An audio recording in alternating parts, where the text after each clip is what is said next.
Before the bombs fell, before uniforms replaced school clothes, before fear became routine, life was ordinary. In a small European city, mornings began with the sound of bicycles, church bells, and shop doors opening. Children argued over marbles. Mothers discussed bread prices. Fathers worried about work, not war. No one knew they were living in the last normal days. Newspapers spoke of politics, speeches, borders, and threats. But to ordinary people, it all felt distant. Wars were things of history books, not something that would enter their kitchens. Yet slowly the world began to change. Men in uniforms appeared more often. Radios grew louder in cafes. Posters replaced advertisements. Fear didn't arrive suddenly. It crept in quietly. Families still laughed at dinner, but conversations ended sooner. A boy named Thomas watched soldiers march past his street one afternoon. He waved. They did not wave back. That night, his father turned the radio off quickly. "Sleep," he said. "School tomorrow." But tomorrow was no longer guaranteed. Across Europe, millions lived this same moment.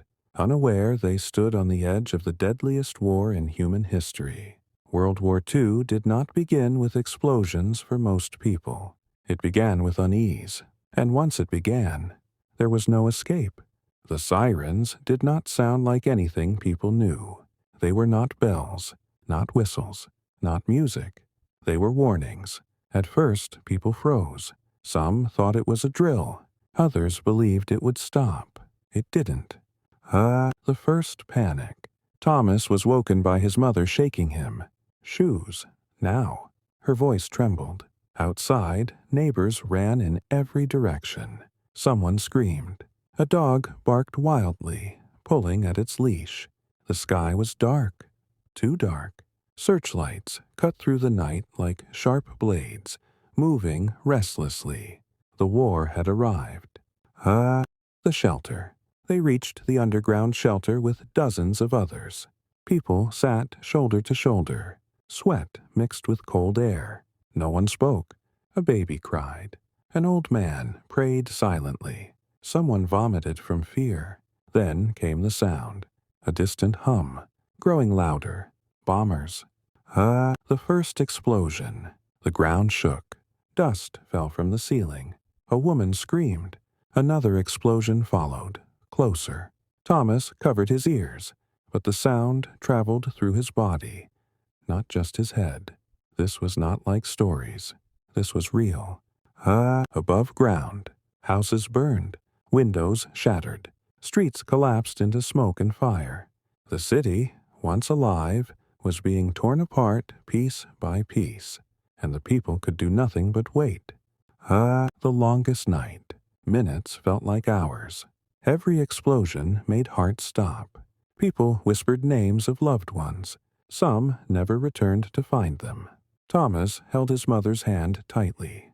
She didn't let go, even when the all-clear finally sounded. Dawn after destruction. When they emerged, the city looked unfamiliar. Buildings missing. Streets blocked. Fires still burning. Someone cried when they saw their home gone. Another man stared at ruins silently. The war had changed everything in one night. The realization. Thomas asked softly, "Will it happen again?" His mother didn't answer, because she already knew the truth. This was only the beginning. The first night of war taught a cruel lesson. No one was safe. Not soldiers, not civilians, not children. And once fear entered a city, it never truly left. The bombs were not the worst part of war. Hunger was. The empty shops. Within weeks, shop windows changed. Bread disappeared first, then meat, then sugar. Shelves once full now held nothing but dust and handwritten signs. No supplies today. People stopped asking when food would arrive. They asked if ration cards. Thomas watched his mother count ration cards like gold. Each piece of paper meant survival. Lines formed before sunrise. People waited for hours in rain and cold. Sometimes, after all that waiting, there was nothing left. The rules of hunger. People learned quickly. Eat slowly. Waste nothing. Share only with family. Even kindness had limits now. Neighbors stopped inviting each other for meals. Pride faded. Survival took its place. Childhood changes. Thomas grew thinner. His clothes hung loose. His cheeks lost color. He stopped playing games. He started counting calories, though he didn't know the word for it. Children became quiet, old before their time. The black market. Whispers spread. I know a man. Meet him after dark. Food appeared, but at a price. Wedding rings traded for bread. Family heirlooms exchanged for potatoes. Morality bent, then broke. The old neighbor. An old woman on Thomas's street stopped coming outside. One day, men carried her body out quietly. No coffin, no ceremony, just absence. People learned not to ask questions. A single apple. One evening, Thomas's mother came home with an apple. Just one. She cut it into thin slices. Each piece was equal. No one spoke while eating. It was the sweetest thing Thomas had ever tasted. The war inside homes. Bombs destroyed buildings. Hunger destroyed families. Arguments became common. Voices rose. Silence followed. War had moved from the streets into kitchens. The lesson. Thomas understood something important. War wasn't only about armies and flags. It was about ordinary people learning how little they truly needed to survive, and how much they were willing to lose. Food had become treasure. Hunger had become routine, and the war continued. Not with explosions, but with empty plates. The train station was louder than the battlefield. Crying, shouting, whistles screaming through smoke. This was where families broke apart. The call-up. Notices appeared on doors and walls. Names, dates, orders. Fathers, brothers, sons. Everyone knew what they meant. War had finally reached the men. The platform. Thomas stood beside his father on the platform. The smell of coal and sweat filled the air. Men tried to act brave. Some laughed too loudly. Others stared at the ground. Mothers held onto sleeves like they could stop time. Words that failed. Thomas's father knelt. He wanted to say something meaningful, something strong, but words failed. So he hugged his son, longer than ever before. The whistle. The whistle blew. Sharp. Final. Men climbed aboard. Hands waved. Voices cracked. The train pulled away, taking pieces of families with it. The aftermath. The station emptied slowly. People stood where they had last seen their loved ones. Some would never see them again, but no one knew that yet. Life without fathers. Homes changed. Chairs remained empty. Shoes stayed by the door. Children learned new responsibilities. Thomas helped his mother more, spoke less, listened more. The letters. Letters came, at first. Short, careful, still alive, cold but fine. Then they became rare. Then they stopped. Silence became louder than explosions. The waiting. Waiting became a way of life. Every knock on the door brought fear. Every uniform in the street caused hearts to stop.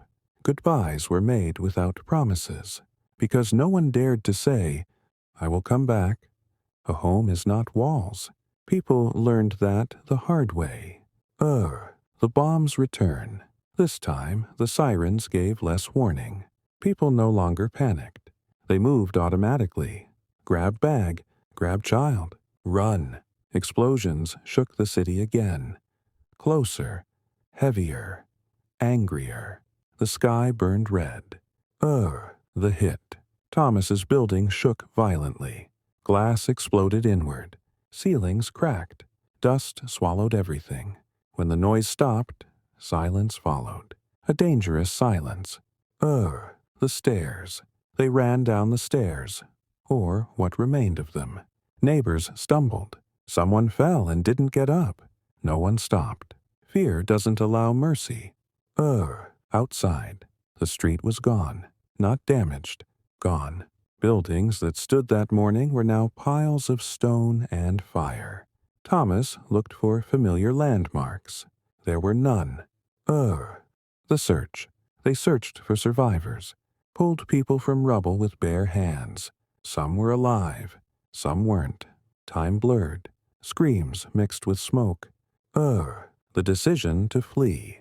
That night, they slept in a school basement. The next morning, authorities ordered evacuation. Pack what you can carry. Everything else would be lost. Leaving everything. Thomas's mother packed a small bag. Documents, a photo, a piece of bread. That was it. They locked the door, out of habit. There was no home left to protect. The road. The road was full of people. Carts, suitcases, children crying from hunger and exhaustion. No one knew where they were going, only that staying meant death. The look back. Thomas looked back once. Smoke rose where his life used to be. He didn't cry. He felt empty. What was lost? They didn't just lose a house. They lost memories, stability, childhood. War had erased home from their lives. The road forward was uncertain. But one truth was clear. They could never go back. The camp was not a place. It was a condition. Arrival. Thomas and his mother arrived with thousands of others. No welcome, no explanation, just shouting, lines, and confusion. People were counted like objects, then forgotten. Overflowing humanity. The camp was built for hundreds. Thousands arrived. Families slept inches apart. Privacy disappeared. Shame followed. People cried openly. Others stopped crying entirely. The smell of survival, mud, sweat, smoke, illness. The air itself felt heavy. Latrines overflowed. Water was scarce. Disease spread quietly, faster than bombs ever did. Children of the camp. Children stopped asking questions. They learned new rules. Don't wander. Don't complain. Don't cry loudly. Play disappeared. Survival replaced imagination. The sick. One tent became a hospital. No doctors. Few medicines. People waited their turn, knowing some turns never came. Thomas saw a boy his age taken inside. He never came out. The loss of self. People sold whatever dignity they had left. Bartered clothes. Traded favors. Not out of greed. Out of hunger. War stripped people layer by layer until only instinct remained. The fight. One night, a fight broke out over bread. Men punched. Women screamed. Guards intervened violently. The bread fell into the mud. No one ate it. The kindness. In the middle of this darkness, small kindness survived. An old man shared soup. A woman sang quietly at night. Someone fixed a child's shoe with wire. Humanity refused to die completely. The realization. Thomas understood something important. The war didn't just kill people. It changed them. Permanently. The wait. Days turned into weeks. Weeks into months. No news. No future. Just waiting. Waiting became a way of life. They survived. But survival came at a cost. Dignity, privacy, hope, and the war was not finished yet. No one announced the end of childhood. It simply stopped being possible. The order. One morning, officials entered the camp. Names were called, ages checked. Boys over a certain age were separated. Thomas stood stiff as his name was spoken. His mother tried to argue. The guard didn't look at her. The separation. There was no goodbye, just a brief hug. Too brief. Thomas was pushed into a group of boys his age. Some cried. Others stared ahead. His mother grew smaller behind him, then disappeared. Work without choice. They were sent to clear rubble. Buildings destroyed by bombs. Roads blocked by debris. They worked from sunrise to sunset. Hands blistered, backs bent. No one called it slavery, but it was. The weight. Thomas carried stones heavier than his body. Each step burned, but stopping meant punishment. He learned quickly. Pain was temporary. Obedience was survival. The boys. The boys talked at night. About home, about food, about girls they'd never see again. They laughed sometimes, softly. Laughter felt dangerous now. The first death. One boy collapsed at work. No one helped him. They were told to keep moving.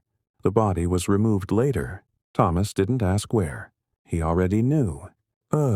The moment of realization. That night, Thomas touched his face. It felt older, hardened. The boy he was no longer existed.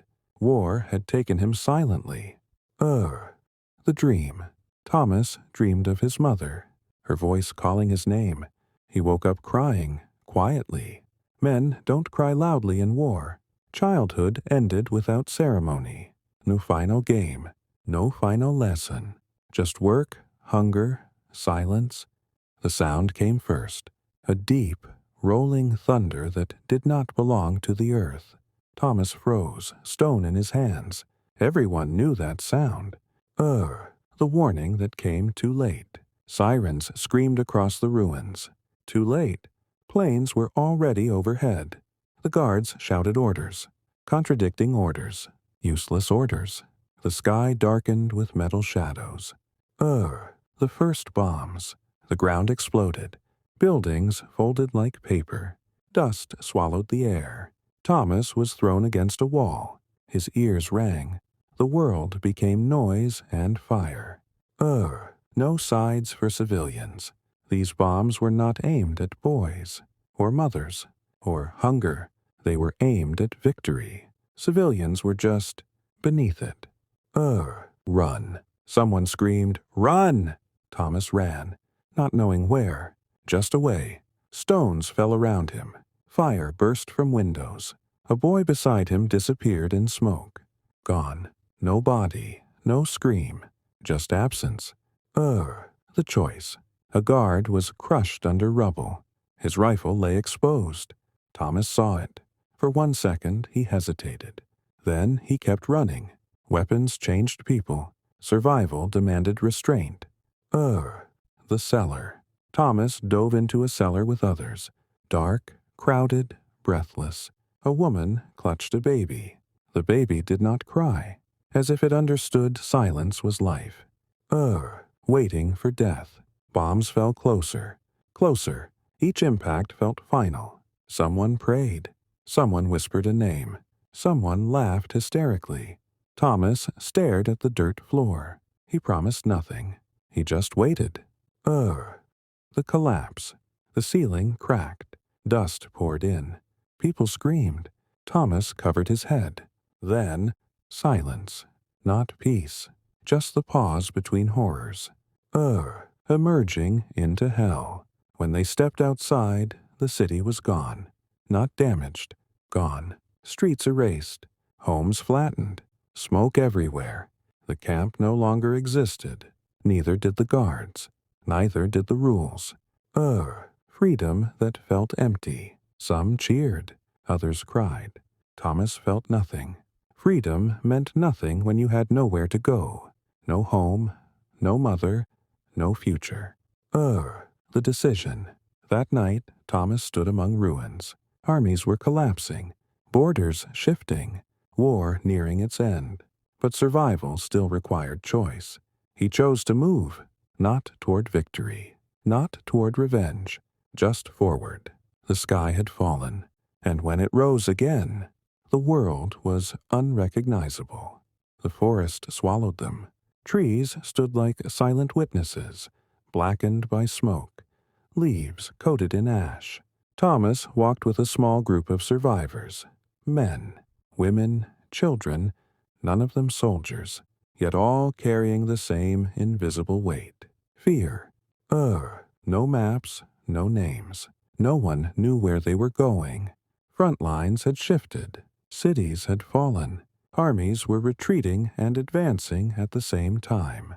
The war had become chaos, and chaos was the most dangerous enemy of all. The first encounter. Boots. Thomas heard them before he saw them. Soldiers emerged between the trees.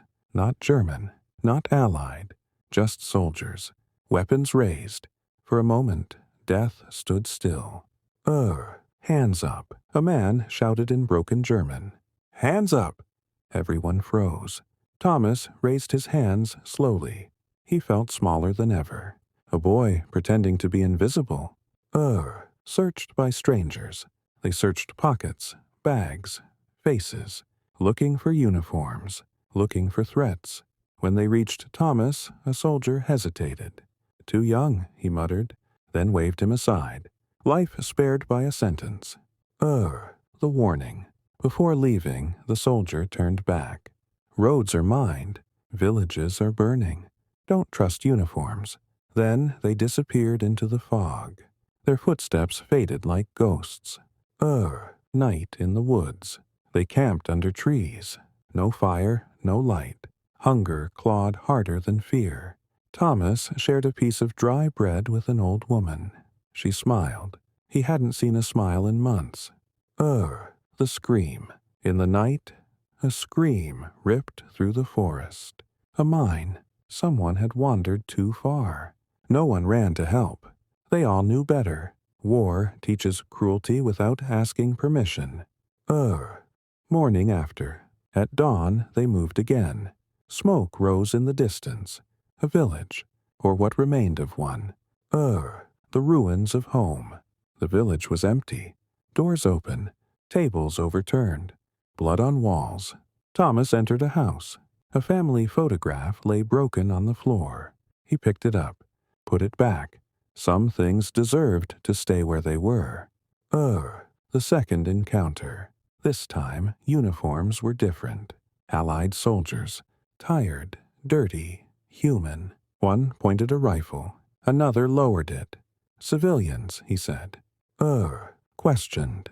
They asked questions. Names, origins, ages. Thomas answered softly. When asked where his parents were, he said nothing. The soldier understood. He didn't ask again.